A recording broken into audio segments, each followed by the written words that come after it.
привітати. Малята, погляньте, хто до мене сьогодні завітав в гості. Це ж наша Катруся. Ну, ми з нею вітатись. Добрий ранок, Катруся. Доброго ранку! Малята, вона хоче нас запросити у дуже цікаву подорож. Сонце в небі, тепле, ясне, всі його чекають.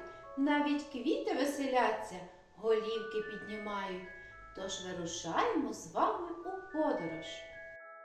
Від сонячного тепла розквітають квіти. Вони різного кольору, великі і маленькі.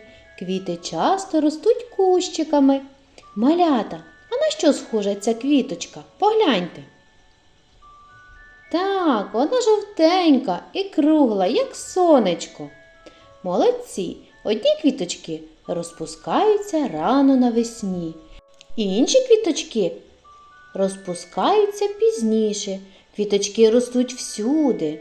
В лісі вони маленькі, бо їм не вистачає сонечка. Його закривають високі дерева.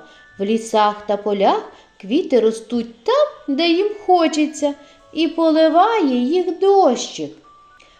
А в парках, біля будинків, на дачах люди квіточки висаджують.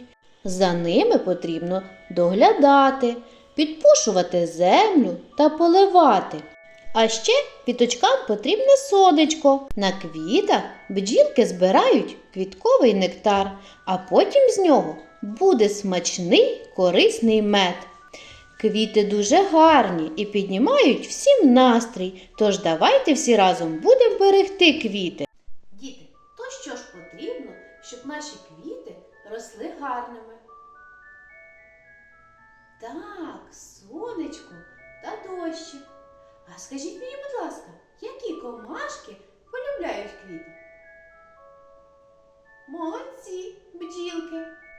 А чому бджілки їх так полюбляють?